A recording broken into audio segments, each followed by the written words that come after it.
Hello peeps! I can see that you've gathered some interest in playing Monster Hunter Frontier, but the game can be really overwhelming and confusing, even for veteran Monster Hunter fans. Well, welcome to What the Frontier, a video series follow-along guide that will help you understand the game better. If you still haven't downloaded the game and registered an account, the description will have some information as to how you can download the game. I personally recommend you join the Rain Discord server, which is also linked down below, as this guide is made by community members from said server. Other servers may have differences in events, updates and all sorts of goodies. But even if you're not playing on the Rain server, this guide should be still more than enough to ease you through the game. Before we start, we will be using Leap's guide for the game. Pretty much all content that is in these videos is taken directly from Leaps and the people behind the original guide. These videos are just an adaptation for people who are too lazy to read. I will be linking all content I've used in these videos down in the description, if anyone wants to see the original stuff. And as a quick disclaimer, this follow-along guide will show you how to progress from HR1 all the way up to G rank. And it can also be used for a quick reference sheet if you want to learn about a specific mechanic in the game. This guide does, however, assume that A. You are playing on the Rain server and have registered an account. B. You're playing on PC, though some rules still apply to consoles. C. You're playing with the Ceph balance patch. D. You're playing as a Blade Master. And E. That your controller is already being set up. Now, the first thing that you will see after creating your character is the Hunter Navi, which is like a guide, but worse! Jokes aside, it won't hurt to read through it, and it will give you some pretty nice rewards at times. But whatever the Navi is telling you will most probably be covering in this guide, so don't worry too much about it. If you come over here to the guide lady, you can get yourself a full-on Ratulus armor set for your first Hunter rank. By selecting claim items and then claim event items, you can get your juicy armor set.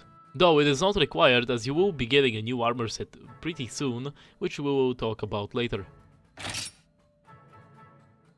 Joining a guild has many benefits like guild food, guild puggies, and the Hunter Festival. These are explained later on in the guide. You do not have to join a guild right now, but I do recommend it because you can use what was just previously mentioned and you can meet people that will help you during quests.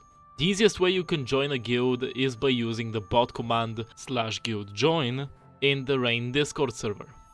And as a special recommendation, you can join the Blob Hunters Guild. But then again, there are other recommendations, so no pressure. Okay?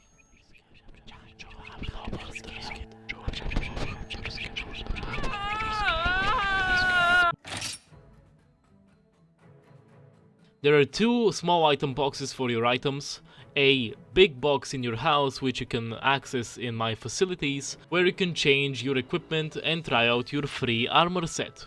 Next to my facilities, where you can access the previously mentioned house, garden, AI support and other stuff yet to be unlocked, you can find the combo shop, which will help you combine items in bulk. Right next to the old geezer is the general store girl, where you can buy your basic Monster Hunter items, like books, potions, and all of the goods that a hunter might need. Now the oddball here is the bento shop, which are the game's version of pre-quest meals. Only this time you can actually order a bento as you choose your quest, as well as feed every single party member in your team. Now with the basics of Mezeporta Square out of the way, we shall get on with your first two quests.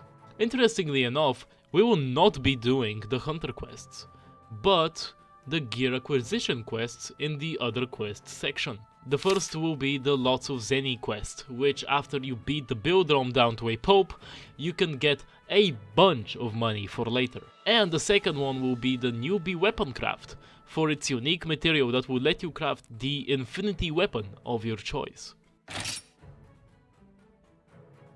Now, while doing those two quests, you might have noticed that you've got some weird creep and a fucking dragon that are following you.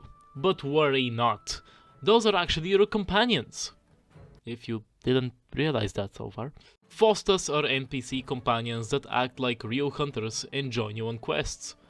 You can turn them off in the settings by going to your menu, options and NPC settings. If you have no idea which one is which, we will cover them in later episodes when they are relevant. But for now, what is relevant are the hawks. They're pretty much flying palicos. They can aid you in battle, and they do not take a hunter slot.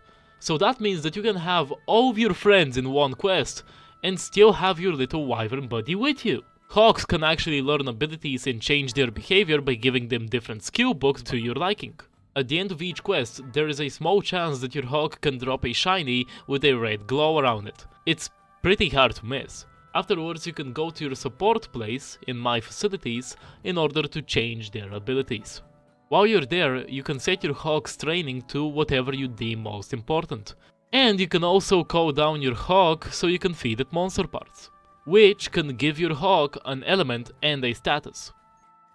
You can also see that your hawk actually has a fullness meter. This meter is to prevent you from overfeeding the poor little thing. The item box is where you can store, combine and register item sets for your hunt. But you might have noticed that your item box is quite empty. It is time to use up the zenny we gathered with the first quest we did and get some important items for use. These are potions, the power charm and armor charm, which you can keep in your inventory for a base increase in damage and defense, book of combos 1 through 5, you can keep these in your item box for increased combination success, whetstones for sharpening your weapon, hot drinks and cool drinks for cold and hot areas respectively, Psychoserium for locating the target monster on the map for a few seconds, and Farcasters which can teleport you to camp when you're in trouble. And of course, this won't be a Monster Hunter game without being able to combine your items. So let's make sure that we do some of that as well. We will get honey, godbugs, wyvern claws, wyvern fangs, sunset herbs, nutrients, and dragon toadstool for further combinations. And here are some useful combinations that you will be using throughout your Monster Hunter journey, which are the Mega Potion, Max Potion, Life Powder, and Energy Drink. Be sure to get any other items that you yourself deem necessary, like flash bombs, paintballs, traps, and whatever fits your playstyle. But if you don't find use for these specific items, you can just get the ones that we just listed right here. Now that you've bought and combined all of these items, go to your box, make sure that you clean your inventory and get yourself some potions, whetstones, charms, and everything that a hunter needs in a hunt. Usually a standard item set should look like this. But here is my own personal item set for anyone who is interested. And congratulations! Now you're all set for your Hunter Rank 1 key quests. After you have completed them all, complete your urgent quest and you will be Hunter Rank 2. And that will be it for today. Thank you all so much for watching, and again, huge, gigantic thanks to Leaps for letting me use his own guide. I'll see you all in the second episode.